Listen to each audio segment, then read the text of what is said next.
Assalamualaikum warahmatullahi wabarakatuh. Waalaikumsalam warahmatullahi wabarakatuh. السلام ورحمة الله وبركاته. Ya, Alhamdulillah, Rabbil Alamin. Wassalatu wassalamu ala nabiyyina Muhammadin wa ala alihi wa sahbihi ajmain. Ini prodi apa ya? IAT atau PAI? Ya, Gabungan saya Ustaz. Ustaz. Oh iya, PAI gabungan ya. Betul Ustaz.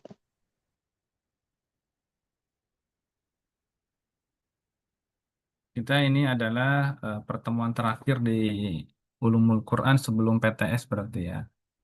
Jadi nanti insya Allah ini kita manfaatkan pertemuan terakhir untuk latihan soal. Siapa yang hadir dan siapa yang baca latihan soal ini, insya Allah bisa menjawab soal PTS. Ya, karena dari puluhan soal ini pasti ada yang keluar nanti ya, insya Allah. Baik, kita akan mulai. Bismillahirrahmanirrahim. Kita bersyukur kepada Allah Subhanahu wa Ta'ala. Hari ini kita dipertemukan kembali dalam keadaan sehat walafiat. Mudah-mudahan tidak mengurangi rasa semangat ya, rasa syukur kita kepada Allah Subhanahu wa Ta'ala. Walaupun serba keterbatasan, banyak sekali keterbatasan-keterbatasan kita ya. Batasnya ilmu, batasnya jarak, batasnya umur, batasan kuota, macam-macam ya. Kelengkapan laptopnya, komputernya ya. Namun ala kulli halin, alhamdulillah tak semua bisa masih diberikan sama Allah hari ini umur. Ya, alhamdulillahilladzi ahyana ya. Allah telah menghidupkan kembali ba'da ma amatana wa ilaihin nusur. Setelah Allah mematikan bahwa tidurnya kita itu adalah sebenarnya akhul maut, saudaranya ke kematian. Saya sudah mulai mengajar tadi dari jam 5, jam 5 lewat 10. Setelah sholat subuh itu ada tasmi subuh ya anak-anak. Ya, mudah-mudahan tidak mengurangi semangat teman-teman juga ya. Ini Ustaz kepagian enggak? Itu anak-anak SD itu kalau Sabtu Ahad sudah mulai jam 5 sudah mulai beraktivitas ya. Bukan pesantren. Mungkin kalau lingkungan pesantren ya Allah kasih kemudahan-kemudahan tuh ya. Karena dalam satu lingkungan. Ini kan sekolah dasar IT umum ya. Tapi Masya Allah ya. Kalau kita buat sistem, nah itulah bedanya ya. Kalau kita punya sistem, punya punya apa ya? Punya kebersamaan, maka kita bisa menggerakkan apapun ya. Sapu lidi itu kalau kalau banyak ya, maka kotoran mana yang nggak bisa dibersihkan? Ya sapu lidi ya. Tapi kalau sapu lidinya cuma satu, waduh, ya buat ngangkat daun aja susah sekali itu. Ya, buat ngebersihin satu daun aja pakai satu sapu lidi susah sekali. Buat nyapu, pakai satu helai sapu lidi susah sekali. Tapi kalau sapu lidinya bareng-bareng diikat bersama, ya kan kompak semua, maka sampah-sampah itu bisa kita bersihkan. Nah, maka teman-teman harus mencari kesibukan yang ada sistem di dalamnya. Ya, kalau sendiri-sendiri, saya mau ngapalin sendiri aja, Ustaz. Itu pasti mustahil. Ya, pertama, ya, tidak ada gurunya. Yang kedua, tidak ada yang menyemangati. Maka nanti akan muntabir, mundur tanpa berita biasanya ya. Nah, ini anak-anak nih program SD ini dari sebelum COVID malah ya, 2021 ya, COVID ya. Sampai sekarang sudah 5 tahun ya, Alhamdulillah. Sudah pada SMA, anak-anaknya yang lulus-lulus. Alhamdulillah hari ini masih. Baik, kita izin share screen teman-teman. Untuk hari ini kita akan latihan soal. Sudah hadir semua belum ya? Mudah-mudahan bisa hadir semua, jadi bisa bisa tahu ya mana yang saya Kayaknya juga. belum semua deh Ustaz, masih banyak. Masih banyak ya Baru Mbak. 23 peserta. Iya, Ustaz.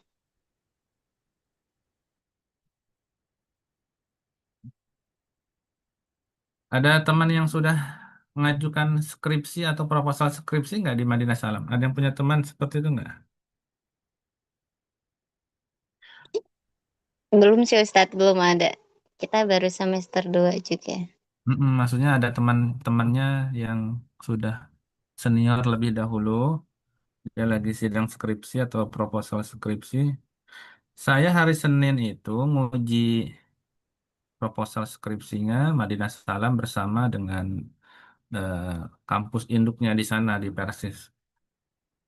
Nah, tapi saya perasaan emang sudah ada yang lulus ya, sudah ada yang mau skripsi ya. Karena Kayaknya saya sudah sendiri deh Ustadz. sudah ya. Sudah ada iya Ustadz. Kayaknya angkatan kedua Ustadz mungkin ya. Apa? Mm-mm. Soalnya kita tuh angkatan ketujuh apa keenam gitu. Gak lupa juga Mm. Ustadz. Mm-mm. Selama ini berarti bimbingan skripsinya kalian seperti apa nantinya? Online juga? Belum ada ini, belum ada gambaran ya. Kalau di pemberitahuannya online Ustadz bimbingannya. Bimbingannya online ya. Soalnya kemarin yang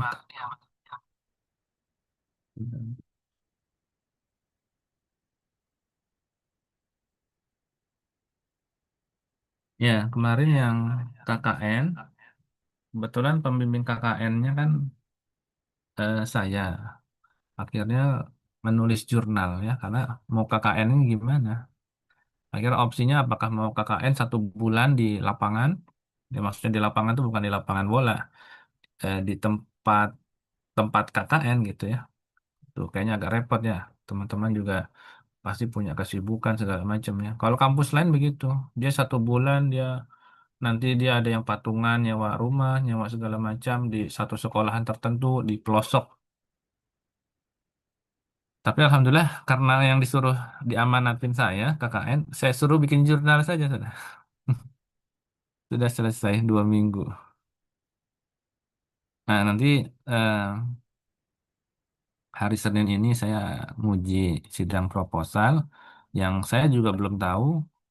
eh, Harusnya kalau proposal itu sudah sampai setidaknya bab 3 ya, atau paling paling sedikit sekali bab 1, sehingga eh, teman-teman ada persiapan. Saya khawatir karena ini ada penguji eksternal dari luar, teman-teman belum siap. Sudah judul susah-susah disuruh ganti judul misalnya kan, hanya karena kurang persiapan saja, kurang bisa mempertahankan argumentasi, ya akhirnya ganti judul. Ya karena rata-rata judul yang diambil itu biasanya judul yang sesuai sama kerjaan kan. Nah itu kan enak ya, kerjaannya ngajarnya pakai metode, misalnya metode UMI ya kan. Nah tiba-tiba disuruh ganti judul, ganti tempat penelitian, akhirnya bingung sendiri. Karena nggak punya waktu di tempat lain ya, harus cari metode yang lain juga. Hanya gara-gara teman-teman misalnya proposalnya belum siap, kurang meyakinkan gitu. Kan proposal sebenarnya meyakinkan, ya. Kita sebagai penguji itu eh, memastikan bahwa apa yang kamu sampaikan dalam bentuk proposal itu, ya, itu bisa kamu kerjakan secara tuntas, ya tidak mengawang-awang jauh banget gitu ya, jauh api daripada panggang, sehingga kemudian ngerjainnya bisa molor nanti. Yang dikasih waktu cuma sebulan 2 bulan, bisa setahun nggak kelar-kelar. Ada setan skripsi nanti namanya tuh. Ya, udah mau sidang, akhirnya naik gunung dulu. Udah mau sidang yang perempuan ya, tiba-tiba hamil. Udah selesai hamil, lahiran, ya kan, menyusui. Udah menyusui, udah mau itu, lahiran lagi. Jadi nanti kalau perempuan ya itu bukan yang laki-laki nih, kadang-kadang ada setannya nih. Nah, jadi akhirnya gara-gara proposal yang tidak baik, sehingga menyebabkan kerugian sendiri buat kalian. Maksud saya adalah kalau saya tadi bertanya, ada nggak teman-teman yang punya teman-teman di semester yang memang sedang proposal, itu bisa saya briefing dulu ya, supaya supaya nanti ketika menjawab pertanyaan dari penguji eksternal sudah meyakinkan gitu. Kan proposal itu kita meyakinkan penguji bahwa ini nih harus diterima nih proposal saya. Kalau tidak diterima, ya maka akan terjadi bencana alam besoknya, kayak gitu. Nah itu seolah-olah proposal kita itu kita harus meyakinkan seyakin-yakinnya kepada penguji bahwa ini nih proposal yang paling penting nih, bahwa penelitian saya ini berhubungan dengan keberlangsungan umat manusia, seolah-olah gitu ya. Ada Superman di dalamnya gitu ya, akan lahir Superman baru di dalamnya. Jangan malah ya ini Pak, ini proposal biasa aja lah Pak gitu. Ya kamu ngomongnya begitu ya nggak bakal diterima ya. Ya baik, terima kasih. Nanti tolong infokan kalau teman-teman ada temannya yang apa namanya di seniornya berarti ya di semester 7 itu semester sekarang kan genap berarti semester 6 kalau nggak semester 8 akhir ya. Kayaknya 8 kalau nggak mungkin ya 8 terlalu mepet. Semester 6 kayaknya ya. Oke, latihan soal PTS Ulumul Quran.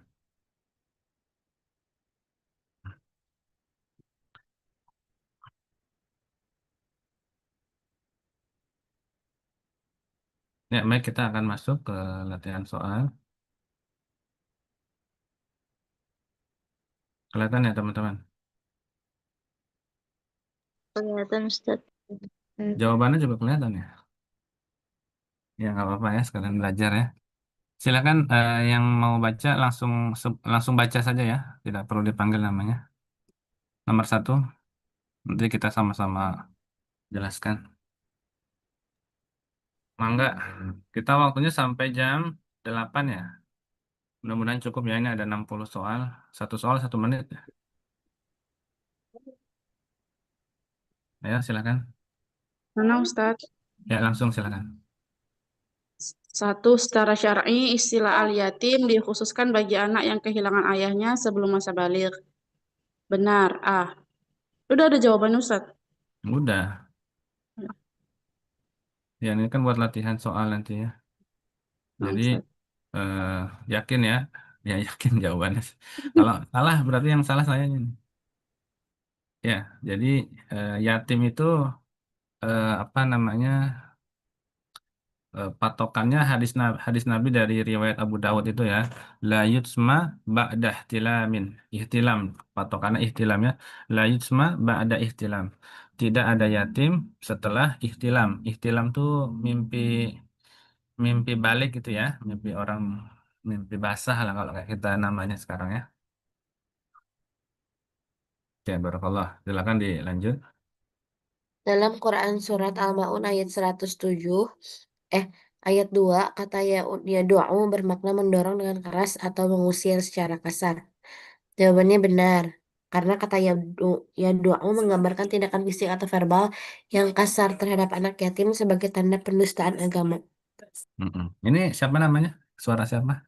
Linda Ustaz. Oh, Mbak Linda ya. Ya, ntar disebutkan namanya ya, biar saya. Oke, betul ya. Jadi apa namanya untuk yatim seperti itu ya. Padzalikal ladzi yadu'ul yatim itu al-maun ya. Orang yang menghardik anak yatim. Jadi yadu'u itu bermakna ad-da'u, artinya menunjukkan kebengis, galak gitu ya sama anak yatim tuh nggak punya empati sama sekali. Itu. Oke, lanjut. Izin Ustaz. Ya. Mengapa menghardik anak Nama. yatim? Fadil Ustaz. Silakan, Mbak. Mengapa menghardik anak yatim disebut sebagai bukti yukadzibu biddin atau pendusta agama? Hmm. Kenapa disebut sebagai pendusta agama? Karena anak yatim memiliki kedudukan hukum. Eh,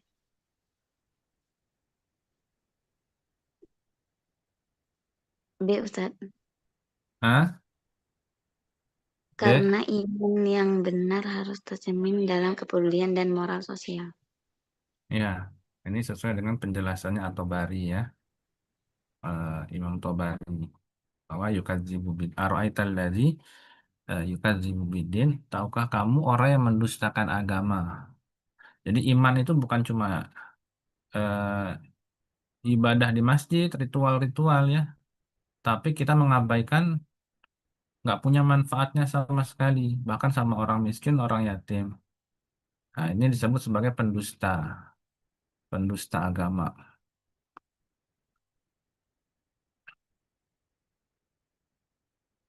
Ya, nomor 4. Saya Haudi Ustaz ya.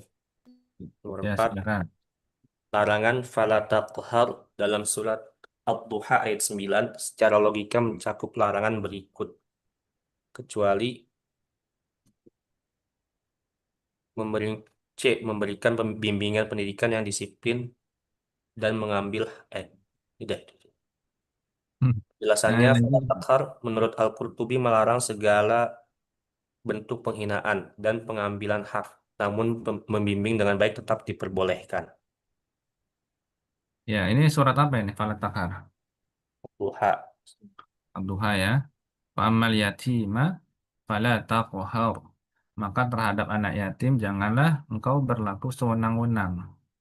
Jadi takhar itu al-qahr. Al-qahr itu menindas martabat.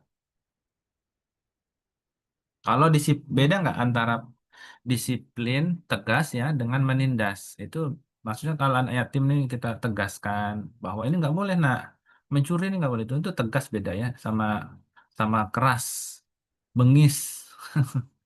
Kamu juga sama nih untuk jadi seorang guru itu marahnya itu harus marah marah mendidik dalam hal konteksnya pendidikan ya pedagogi, bukan ngamuk. Ah, itu bengis namanya. Ya, barakallah Ustaz. Ustaz Haudi ya. Ya, lanjut. Iya, Ustaz. Kalau ada yang salah boleh dikoreksi ya. Ini kan sambil kita koreksi sama-sama.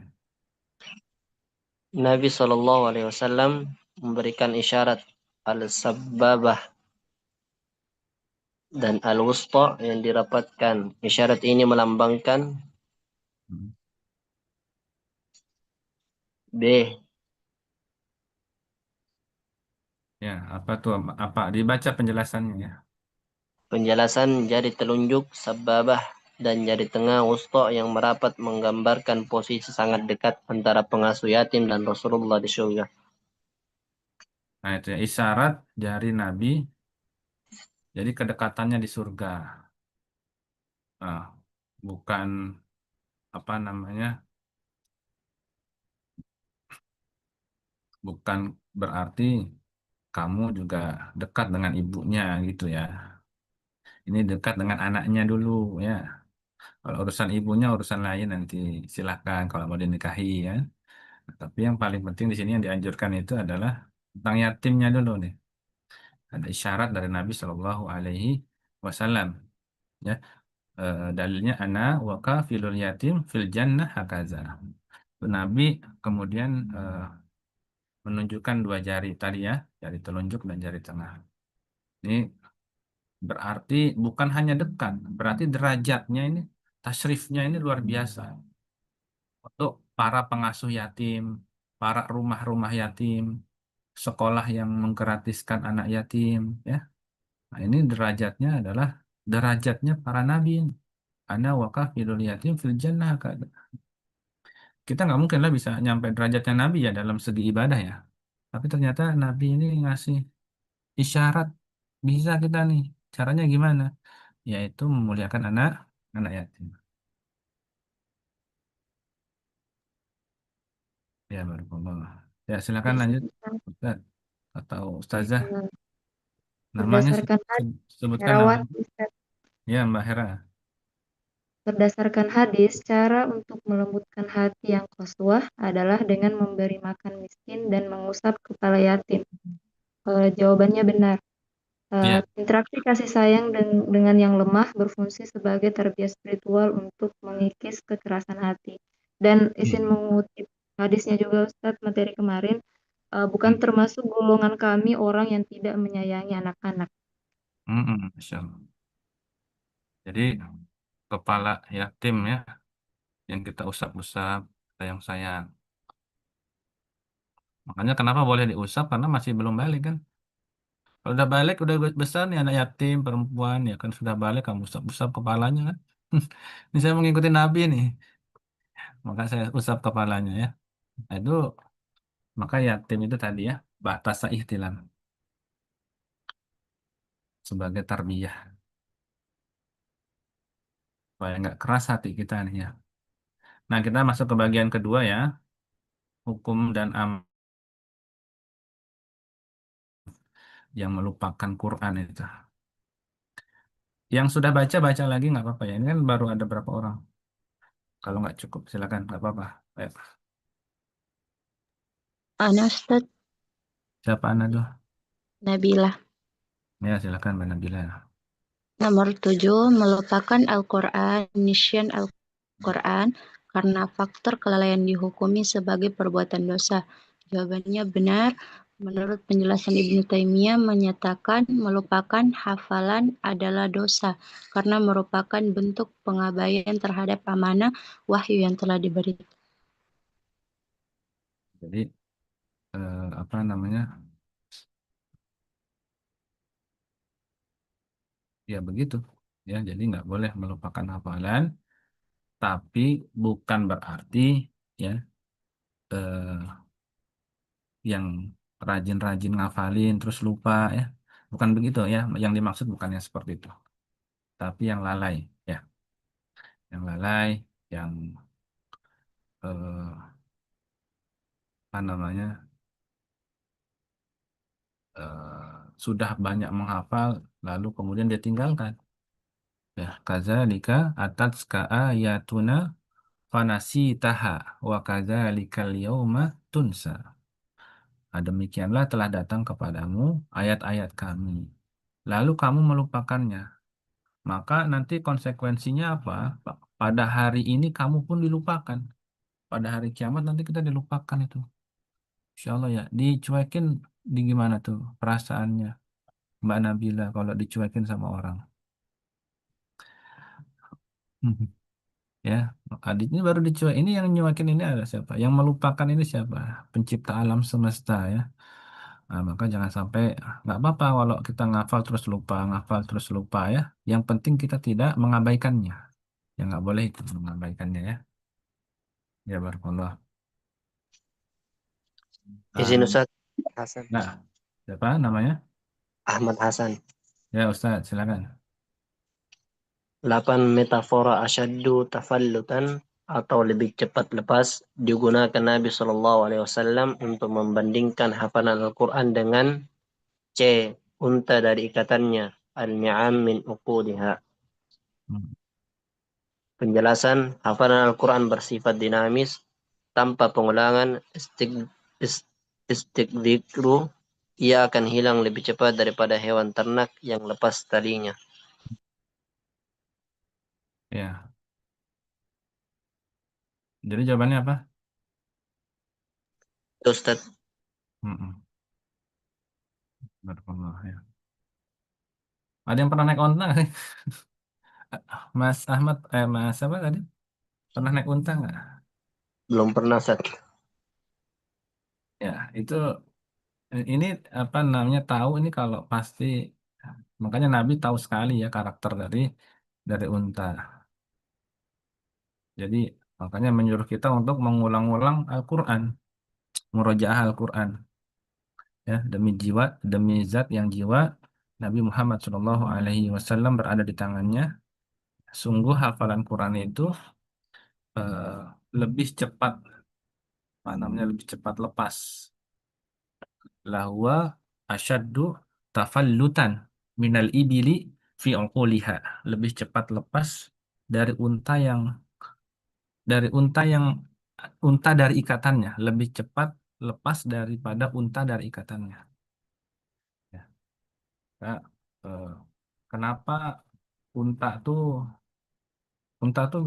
unta tuh liar sekali ya. Diikat saja bisa lepas ya.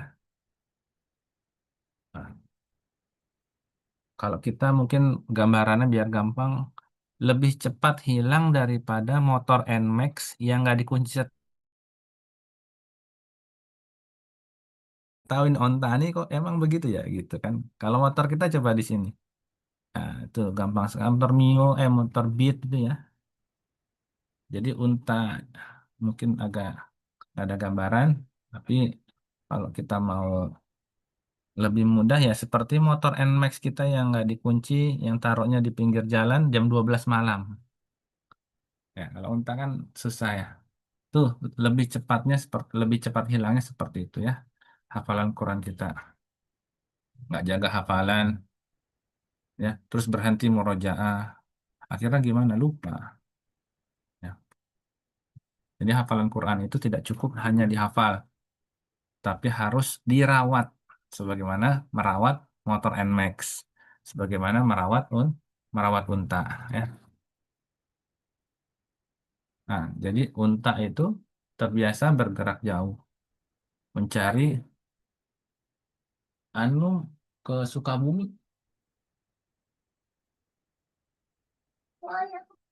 Nah, cara mengikatnya itu gimana? Unta tuh yang diikat tuh gimana? Pernah lihat unta diikat? Itu kaki depannya yang diikat. Nah, dan unta tuh nggak diikat permanen seperti hewan-hewan kandang gitu.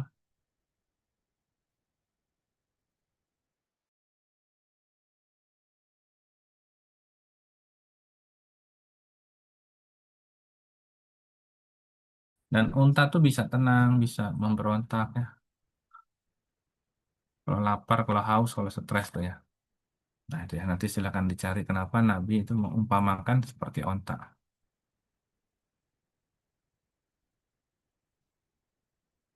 Ya, kita lanjut. Nomor selanjutnya ada nomor 8 ya. Nomor 9 apa nomor 8? Ya, 9. Izin Ustaz. Ya, siapa? Silakan. Anak Ustaz izin. Mbak, Mbak siapa? Mbak Rosanti ya? Santi Ustaz. Ya, Mbak Ros. Ya. Nomor 9, seorang yang membaca Al-Quran karena Allah akan tetap diberi pahala meskipun tujuan hanya untuk murojaah. Jawabannya B Ustaz. Penjelasannya, Ibnu Taimiyah menegaskan niat menjaga agar tidak lupa adalah bentuk ketaatan kepada Allah guna menjaga amanah data samawi. Ya, terus pahalanya berapa tuh kalau baca Quran tuh? 10 Ustaz. Hah? Baca Quran itu satu hurufnya berapa dibalasnya? 10 Ustaz. Nah, 10 ya, insya Allah ya. Itu luar biasa tuh. Baca satu huruf dari kitabullah nih, maka baginya satu kebaikan. Satu kebaikan dilipat gandakan 10 kali. Kita nggak tahu nih, kan kebaikan itu satu besar gunung Uhud yang mana nih? Satu besar gunung. Kirot itu ya, kayak orang yang menyolatkan apa namanya? eh, menyolatkan apa? Menyolatkan jenazah ya. Itu ukuran pahalanya kan eh, satu kirot ya. Satu kirot. Satu kirot itu kan sebesar gunung. Gunung emasnya misalnya. Ukuran pahala-pahala itu. Bagi satu huruf, kita baca baca hadis tidak ada. Ya, baca majalah lagi, apa lagi baca majalah. Baca status gimana baca status? Nggak ada lagi ya. Tapi kalau menghadiri jenazah itu sampai disolatkan itu satu kirot itu. Sampai dikuburkan maka baginya dua kirot. Lalu sahabat bertanya, ya, itu para sahabat bertanya, wamal kiroton, ya. Jadi apa yang dimaksud dua kirot itu ya Nabi? Wamal kiroton, ya. Maka kata Nabi Shallallahu Alaihi Wasallam, satu kirot itu gunung. Maka kalau dua kirot itu berarti mislul jabalain.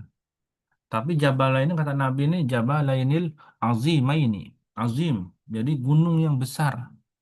Gunung paling gede di Indonesia gunung gede ya. Namanya gunung gede ya. Tapi emang paling besar ya. Di zaman dahulu kala mungkin ya. Jadi sebelum meletus kan sekarang kalau tingginya gedenya gede Pangrango ya. Tingginya lebih tinggi Pangrango. Tapi mungkin di dahulu kala kenapa disebut gede? Gunung gede. Gunung Semeru. Gunung yang tertinggi di dunia. Misalnya Gunung Everest ya. 8.000 meter itu ya.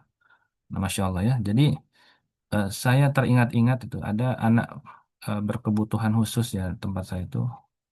Ya dia udah besar, udah 17 tapi ya kan kalau ABK tuh ya udah segitu-segitu aja kan. Tapi Masya Allah itu, kalau ada yang meninggal, mau dikenal mau nggak dikenal dia naik sepeda tuh, pasti langsung sampai itu. Sebelum kita sampai dia udah sampai duluan itu. Ketemu antum di sini. Itu Masya Allah ya namanya yang kena eh, apa Down syndrome itu ya. Itu Masya Allah, itu hatinya lembut sekali itu.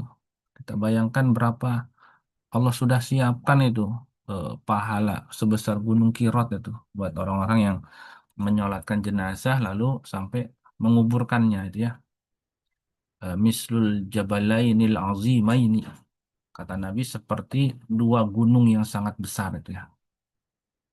Jadi ini ukurannya bukan 1 kilogram 1 meter. Jadi kalau 10 kebaikan itu kita nggak bisa, oh 10 kilo emas itu enggak, ini yang ngasih ini Allah. Kalau yang ngasih kayak kita kita ini ya nggak usah nggak. Kita kan sesuai kemampuan kita ya, semakin tinggi semakin besar. Yang ngasihnya presiden pasti lebih besar daripada yang ngasihnya eh, Pak Lurah ya kan, hadiahnya Pak Lurah nggak sama dengan hadiahnya Pak Presiden. Lah ini yang ngasih hadiah adalah Allah Subhanahu wa Ta'ala. Nggak mungkin biasa-biasa saja. Ukuran kebaikan dan pahala yang diberikan Allah Subhanahu wa Ta'ala. Ya kita lanjut.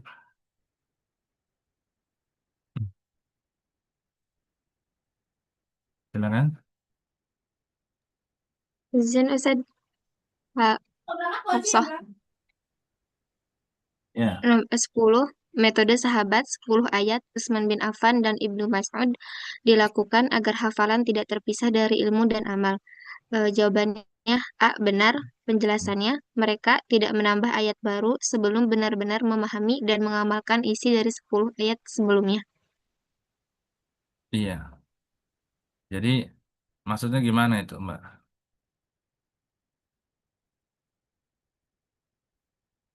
Jadi orang dulu itu ngapalin dan pahamin 10 ayat. Nggak ngelewatin dulu sebelum ya kayak Abu Abdurrahman As-Sulami itu menceritakan bahwa sahabat Utsman Ibnu Mas'ud itu tidak melampaui 10 ayat sebelum dia paham ilmu dan ngamalin dulu ilmunya. Iya, ya Masya Allah ya ini beda tipis lah ya sama kita ya. Baik, jadi yang afdolnya seperti itu ya, yang afdolnya seperti itu. eh, apa namanya menghafal dan mengamalkannya. Walaupun mengamalkan ini banyak yang ditafsirkan macam-macam ya. Saya juga mengamalkan, buktinya saya nulis. Nulis ayat yang dibaca itu kan amaliyah juga kan, perbuatan, bukan apa namanya itu ya, nggak apa-apa. Oke, kita lanjut ayat yang ke selanjutnya 11.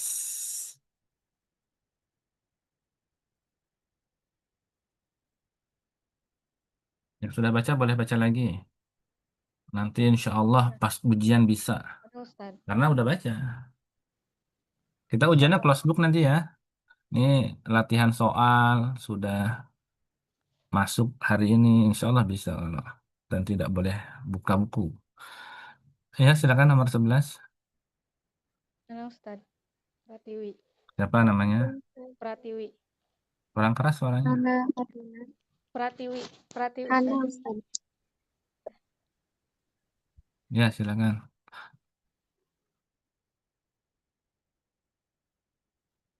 Seseorang yang telah diberi satu ayat lalu ia tidur atau lalai darinya hingga melupakannya dikategorikan sebagai perbuatan A. Masawi maliha, keburukan amal yang buruk. Penjelasannya diperlihatkan dosa-dosa umatnya dan salah satu yang terburuk adalah melalaikan ayat yang sudah dihafalkan. Iya, suaranya agak kecil ya, tapi saya terdengar kok. Nah, jadi begitu ya, itu sudah ada di modul ya, riwayat Abu Daud dan Tirmizi, bahwa Nabi itu diperlihatkan dosa-dosa umatnya. Dan Nabi melihat dosa yang tidak ada dosa yang lebih besar, kecuali apa? Yaitu orang yang diberikan satu surat, maksudnya orang yang menghafalkan Al-Quran, terus dia melupakannya. Ya, maksudnya bukan lupa, itu mah lupa mah memang kita banget kalau lupa mah ya. Maksudnya adalah orang yang lalai. Ya, lupa di sini maksudnya adalah mereka yang lalai. Yang lalai, ya, kita minta pertolongan sama Allah, ya Allah. Jangan wafatkan kami sebelum kami menyelesaikan hafalan Quran kami, ya. Gitu doanya ya. Terus saja ya. Nanti kita akan masuk ke dalam surganya Allah bertingkat-tingkat itu sesuai dengan hafalan Quran kita ya. Baca lalu naik, baca Iqra wartaqi, Iqra wartaqi. Naik baca. Ya lanjut nomor 12. Santai saja. Nah,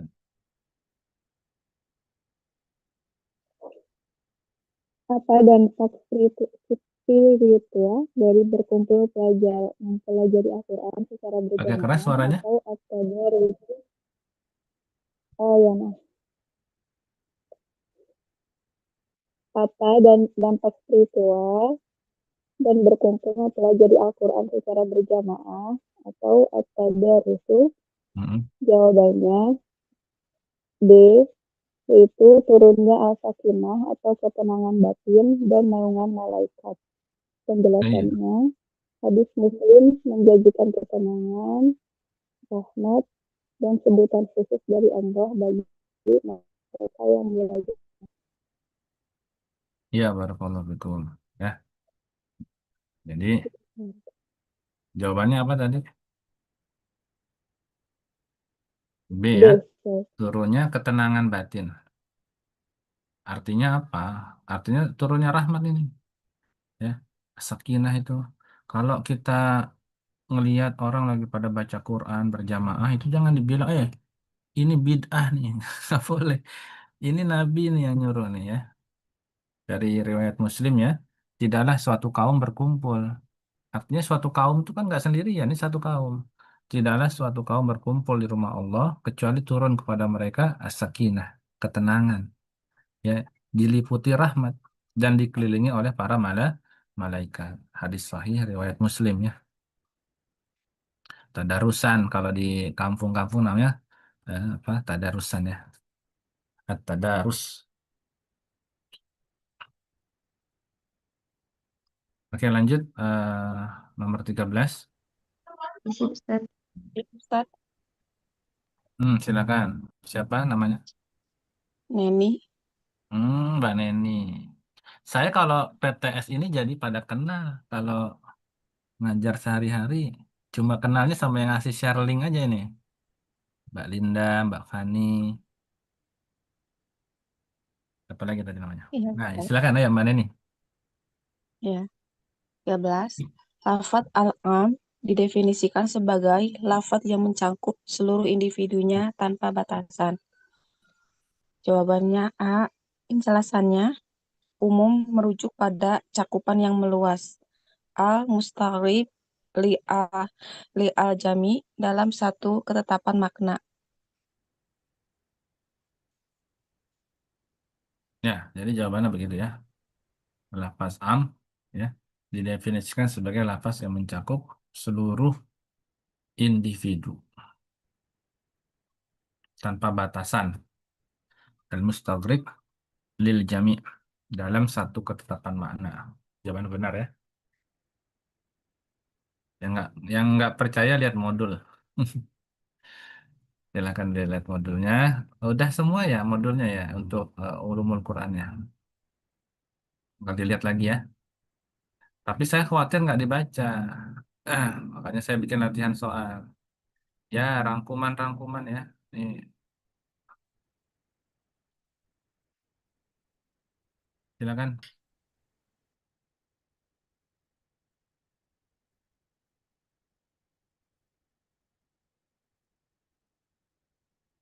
Sudah? Ya, silakan yang sudah baca baca lagi. Izin Ustaz. Ya, Mbak. Hafsah. Silakan Mbak Hafsah. 14. Dalam Quran Surat Al-Asr, semua manusia merugi kecuali yang beriman dan beramal soleh. Kelompok yang dikecualikan ini adalah bentuk B atas pengkhususan. Penjelasannya, pengecualian istisna mengeluarkan individu tertentu dari hukum umum untuk memberikan keadilan hukum yang lebih tepat. Iya.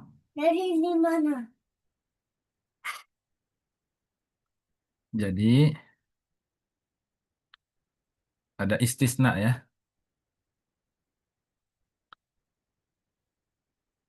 Ada taksis juga di sana ya. Di surat Al-Asr tadi, innal insana lafi khusr illa alladzina amanu. Nah, ada illa di situ. Ya, ada taksisnya di situ dikecualikan. Jadi semua manusia itu benar-benar dalam kerugian. Kecuali illa di situ adalah kalimat istisna.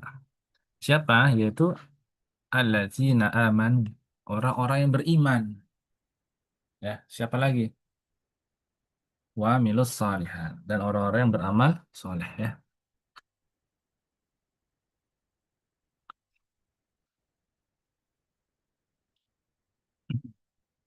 Ya, silakan lanjut. Saya Ustadz dengan Haudi nomor Ya, 15. Izin Ustaz. ya. Siapa dulu jadinya nih? Ladies first.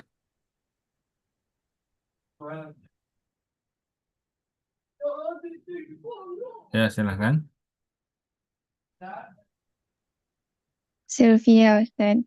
Sylvia. Nomor 15. Hukum potong tangan. Ya. Hukum potong tangan bagi pencuri bersifat umum, namun secara logika dikhususkan oleh sunnah melalui nisab atau batas minimal. Hal ini berarti jawabannya B. Hadis berfungsi memberikan rincian teknis yang membatasi hukum umum. Penjelasan, taksis Al-Quran bil as-sunnah menjaga konsistensi dalil dan mencegah penerapan hukum yang tidak proporsional. Mm-mm.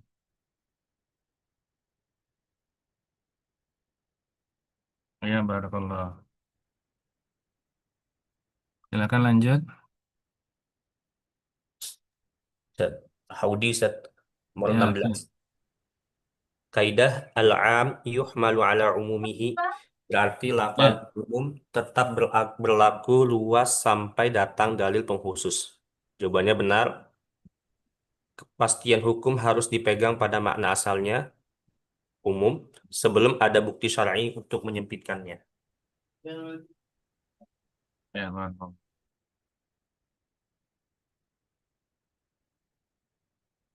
Ya, lanjut. Ana Ustaz izin, Naisha. Raisya, silakan Mbak Raisya. Naisha Ustaz. Oh iya, Naisya. Maaf ya. Naisya. Naisya bukan. Nomor 17. Hadis dihalalkan bagi kita dua bangkai, ikan dan belalang. Adalah contoh pengkhususan terhadap larangan memakan al-maitah. Hmm. Jawabannya A. Benar. Penjelasan meskipun secara umum bangkai haram, sunnah memberikan pengecualian khusus untuk hasil laut dan belalang.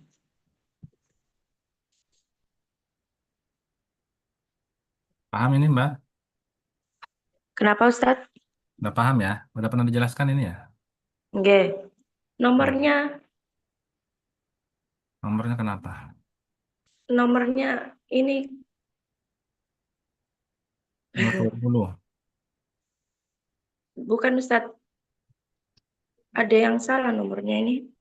Oh ini ya. Oh ini pilihan Iya. harusnya ya. Oh gitu. Nomor 18 apa ya? Oke. Kayaknya nomornya itu. Oke. Barakallah. Nah, jadi untuk daging apa namanya nih? Belalang ya. Di Jawa ada daging belalang dimakan. Ya, saya pernah makan daging belalang. Nah, Nabi Shallallahu Alaihi Wasallam itu uhillat selana maitatan. Ya. Jadi dihalalkan dua bangkai, yaitu apa? Falhutu wal jarod, ikan dan belalang. Tapi juga dihalalkan dua darah, ya. Wa amad daman, jadi dihalalkan juga ada darah itu ada, yaitu apa? Fal kabidu wattihal. Maksudnya adalah hati dan limpa. Nah, itu dihalalkan juga. Jadi setiap dalil umum pasti ada pengecualiannya, ya. Karena ada dalilnya, kecuali tidak ada dalil yang membuatnya menjadi khusus, ya. Tadi hewan-hewan bangkai itu diharamkan. Lalu ada dalil khususnya dari Nabi Shallallahu Alaihi Wasallam tadi, ya, riwayat Ahmad dan Ibnu Majah, kecuali dua bangkai dan dua darah. Walaupun darah dan bangkai itu diharamkan, ternyata ada pengecualiannya, yaitu bangkai ikan dan belalang. Itu boleh. Dan dua darah yang dihalalkan itu adalah darahnya hati dan darahnya limpa. Nah, itu dihalalkan. Makan hati, nah itu makan limpa. Limpa itu apa? Bang, tinggal dulu ya. Mana? Tidak dulu. Tidak. Pak, ya. Ya. Ada ikut. Ada, iya mau jemur dia. Kalau kunci ya bang, semua di sini ya. Ada semua.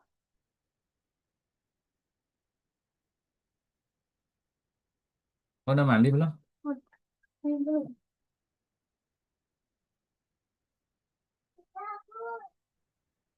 Nah, kita lanjut ya.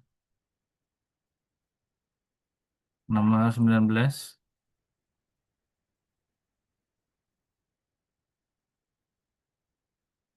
19, silakan.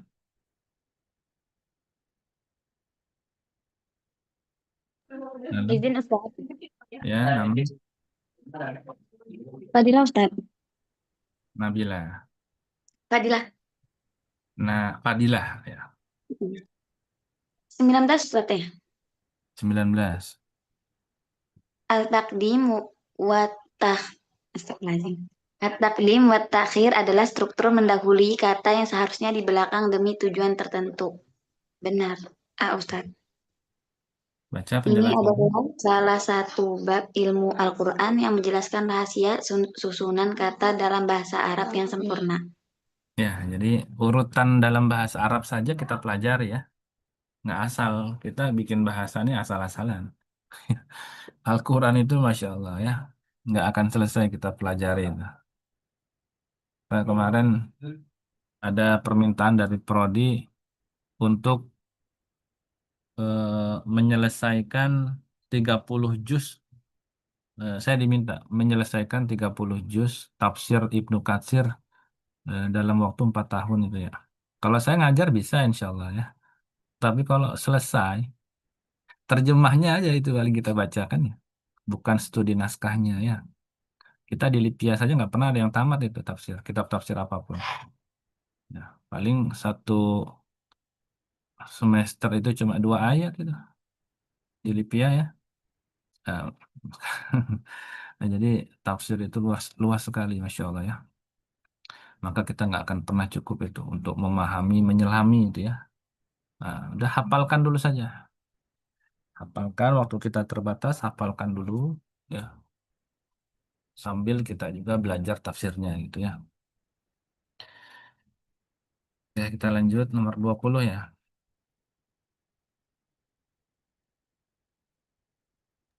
Ya, Izin silakan. Ustaz. Nomor 20. Linda Ustaz.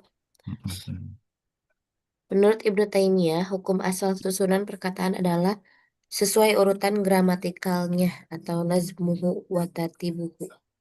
Jawabannya benar. Setiap perubahan urutan, takdim atau takhir adalah penyelisihan terhadap hukum asal yang pasti memiliki hikmah tertentu. Ya. Nah itu, selalu saja ada hikmah-hikmah tertentu dalam takdim dan takhir ya. Selalu saja ada eh, ya nggak mungkin random saja ya. nggak mungkin random saja gitu ketika Al-Quran diturunkan.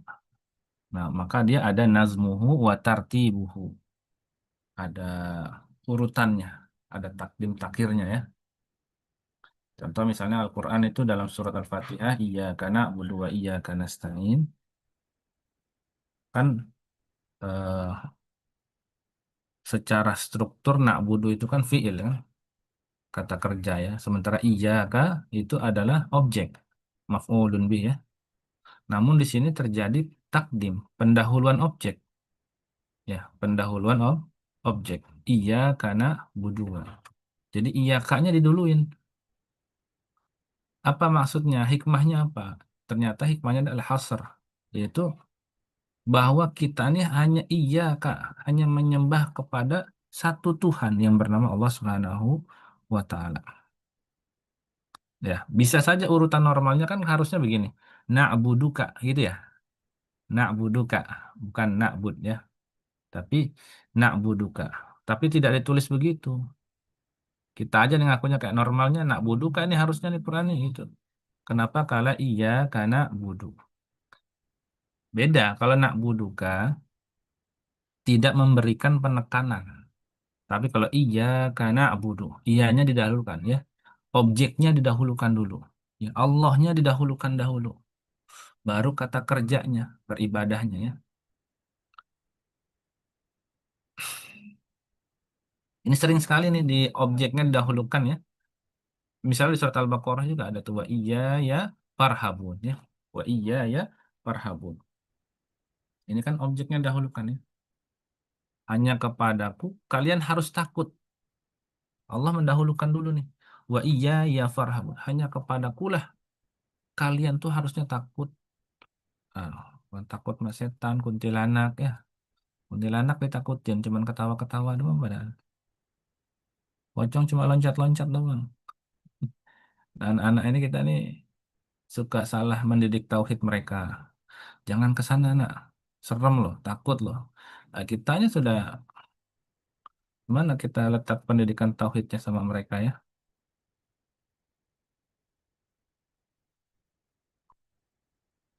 Oke, baik kita lanjut. Ana izin Ustaz. Siapa namanya? Nabila Dibrata. Nomor 21. Ya, silakan. Mendahulukan penyebutan maqam Ibrahim sebelum musola dalam Quran Surat Al-Baqarah ayat 125 bertujuan untuk at-tashrif, menunjukkan kemuliaan tempat tersebut. Penjelasannya, objek yang mulia seringkali didahulukan penyebutannya untuk memberikan penghormatan atau tashrif sebelum fungsinya disebutkan. Ya. Jadi jawabannya apa, Mbak? Ustadz, at-tashrif. Tasrif ya. Menunjukkan kemuliaan tempat tersebut, makom Ibrahim ya. Wa iz ja'alnal baita masabata lin-nasi wa amna wattakhizu mim maqami Ibrahim musalla. Jadi musola itu ternyata ada dalilnya ya. Jangan sampai kita ini musola nih harusnya namanya masjid. Ada namanya musola nih. Mim maqami Ibrahim musalla.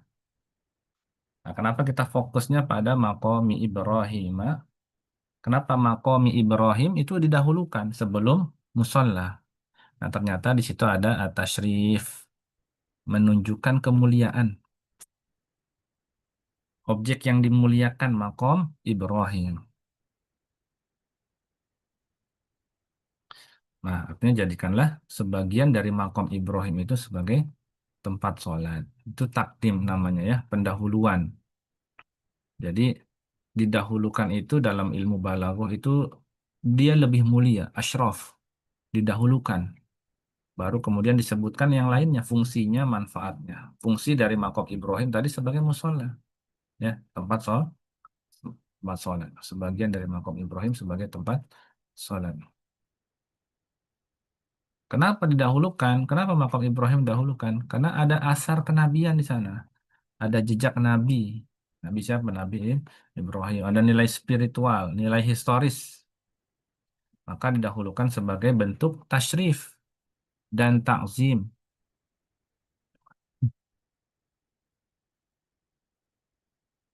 Kalau dibalik gimana?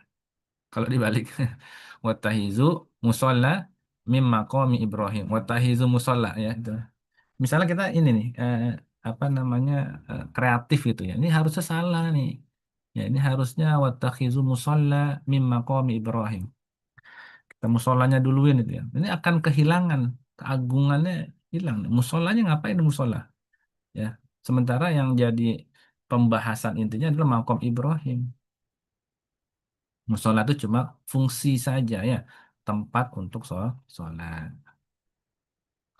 Oke lanjut ya.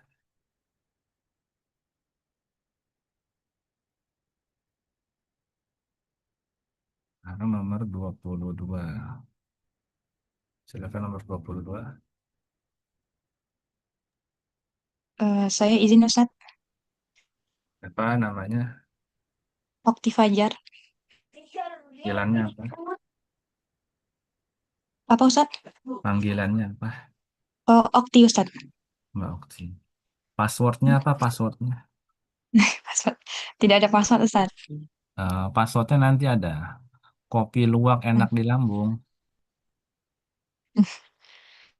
Ya. Nomor 22, Nomor pemisahan 22. antara dua kata yang berhubungan. Pemisahan antara dua kata yang berhubungan oleh kalimat sisipan disebut al-fasl atau fungsi utamanya. Jawabannya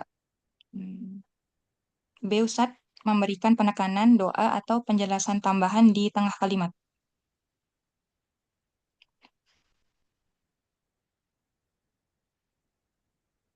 Ustaz, Afan? Oh iya.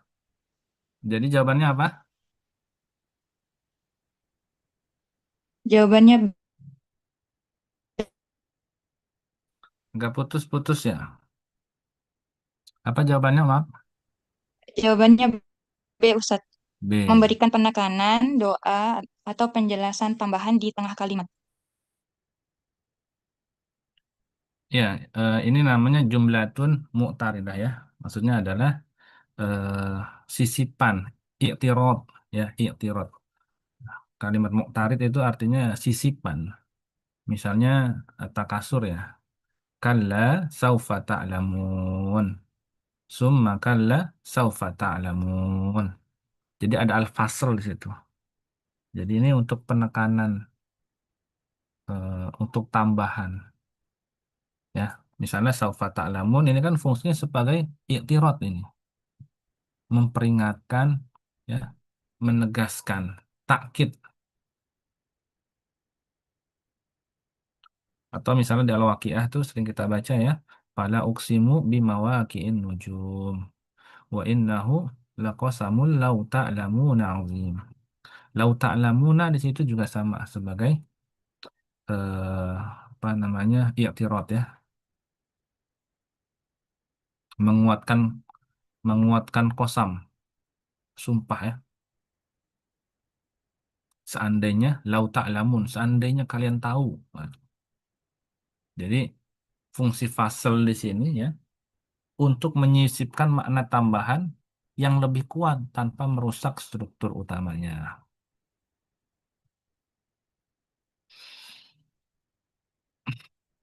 Oke, lanjut silakan. Herawat Ustaz. Hera, Hera udah baca 2 kali. Iya. Ya. Logika dibalik pendahuluan sabar sebelum sholat adalah karena sabar merupakan fondasi batin. Jawabannya benar Ustaz. Sabar adalah kekuatan internal sebab yang memungkinkan hamba dapat melaksanakan ibadah lahiriah, sholat dengan konsisten. Sabar kan kesiapan hati, sholat itu komunikasi dengan Allah. Jadi sebelum kita berkomunikasi, hatinya harus ditenangkan dulu Ustaz. Ya, Masya Allah. Ya, dan kalau kita sering update status tuh anak-anak sekarang ya, sholat OTW duha guys gitu. Itu kira-kira tenang nggak hatinya tuh kalau sholatnya kita update update di WA gitu ya, status update status OTW duha guys. Kata temennya beneran kamu lagi sholat duha? Iya, nih foto saya lagi sujud. Nah, jadi yang dimaksud sholat di sini adalah sholat yang penuh dengan keikhlasan, ya. Sebagaimana Allah Subhanahu wa taala berfirman dalam surat Al-Baqarah ayat 45, "Wasta'inu bisabri wassalah." Jadikanlah sabar dan sholat sebagai penolong, ya. Jadi cuma dua itu saja, ya, untuk yang menolong kita tuh, ya. Jadi sabar, ya Allah, sabar sekali gitu, ya. Apalagi kemarin, ya, para pejuang keluarga tuh, wanita-wanita hebat yang kemudian tragedi kecelakaan antara kereta dengan kereta, ya, Insya Allah. Saya nggak bisa bayangkan itu, ya. Barangkali yang meninggal tuh ada yang lagi tidur kecapean karena pulang kerjanya sampai larut malam kan. Bangun-bangun, stasiun mana saya ini? Anda sudah berada di stasiun surga, ya. Mudah-mudahan husnul khotimah. Karena udah nggak perlu bawa barang bawaan, ya. Barang bawaan tidak perlu dibawa. Kenapa? Karena barang bawaan Anda sudah dibawa oleh para malaikat. Masya Allah, ya. Jadi itu meninggalnya mungkin, ya, eh, banyak orang yang mengatakan ini tragis sekali, ya. Tapi sesungguhnya mereka, ya, sedang mengharapkan meninggal dalam keadaan husnul khotimah. Ya, mudah-mudahan husnul khotimah. Itu kereta dengan kereta kita nggak bisa bayangkan. Makanya penting sekali jangan pernah meremehkan kata-kata sederhana itu sebelum berangkat, yaitu doa. Ya, doa, minta minta maaf kalau perlu sebelum berangkat sama anak, sama suami, sama istri semua udah doain, ya, gitu, ya. Kalau udah nyampe eh, berkabar, ya, itu kan sederhana sekali yang suka kita lupakan, ya. Padahal kalau sudah kejadian seperti ini, nah itu, ya. Siapa yang bisa menyangka kereta bisa nabrak kereta begitu, ya. Padahal jalurnya itu kan sudah tertib sekali, ya. Kalau di jalan raya kan, apalagi motor, ya. Aduh, nggak karuan jalurnya kan. Kanan kiri, zigzag, ya. Kalau kereta jalurnya sudah ada. Sinyal kereta itu ada 4. Ya. Sinyal kereta itu ada 4. Jadi, kalaupun satu misalnya katanya sinyalnya rusak, itu masih ada 3 lagi. Tapi itu kalau Allah sudah berkehendak, empat-empatnya sinyal mati itu. Ya, Masya Allah, ya. Tapi kalaupun Allah sudah berkehendak juga, kan harusnya itu dalam satu gerbong ada ratusan, ya. Itu yang lokomotif masuk ke dalam, harusnya yang meninggal ratusan juga itu. Ya, tapi yang meninggal kemarin 16, selamat 80. Itu kalau bukan karena Allah Subhanahu wa taala, ya. Mereka berdoa, ya. Kekuatan doa dari mereka-mereka yang selamat itu, ya. Itu harusnya kena semua itu. Itu satu lokomotif masuk ke dalam gerbong itu. Ya, hampir-hampir habis itu satu gerbong, ya. Kan jaraknya cuma 300 meter, terus setelah 300 meter itu, dia baru sadar di depannya ada kereta. Tuh bayangkan. Masinisnya aja baru sadar kalau di depan ada kereta tuh 300 meter. Dengan kecepatan 100 kilometer per jam, ya, Argo anggrek itu. Dia baru berhenti lagi nanti di Cirebon itu. Ternyata di Bekasi Timur, ya, Allah punya kehendak lain. Itu kan hitungannya detik sekali, apalagi kalau yang di dalam gerbong komuter lain, dia nggak ngelihat sama sekali itu, cuma kelihatan cahaya saja. Ya, itu benar-benar kuasa Allah yang masih hidup, sehingga untuk menjadi pelajaran, ya, yang sudah meninggal dalam tragedi tersebut, mudah-mudahan husnul khotimah. Baik teman-teman, nanti silakan dilanjutkan, ya, untuk eh, pembahasannya tinggal dibaca saja. Kita sudah sampai 23, ya. Bersabar dengan sholat, ya. Minta pertolongan dengan sabar dan sholat. Kira-kira seperti itu untuk gambaran ujian ulumul Quran nanti, ya. Tafsir Tustari kemarin tuh sebenarnya harusnya terhitung sebagai absen saja, ya. Karena kasihan teman-teman sudah pada hadir, sehingga teman-teman tidak perlu lagi nanti cari jadwal tambahan lagi. Karena materinya sudah selesai dan saya memang sengaja di akhir itu hanya untuk latihan soal saja, gitu, ya. Nah, jadi teman-teman nanti yang kemarin saya masuk sebentar, ya, itu silakan saja di absensi saja, ya. Yang masuk siapa saja di hari itu, ya, kecuali yang memang tidak hadir atau izin itu, ya. Nah, supaya tidak mencari hari-hari lain, ini kan sudah mepet sekali waktunya ya. Sudah Senin sudah ujian ya. Itu saja paling ya dari saya. Mohon maaf lahir dan batin. Yang benar datangnya dari Allah Subhanahu wa taala, yang salah dari kehilafan dan kebodohan kami pribadi. Kita cukupkan dengan doa kafaratul majlis. Subhanakallahumma wa bihamdika asyhadu an la ilaha illa anta astaghfiruka wa atubu ilaik. Walhamdulillahi rabbil alamin. Assalamualaikum warahmatullahi wabarakatuh. Waalaikumsalam Waalaikumsalam warahmatullahi warahmatullahi wabarakatuh. wabarakatuh.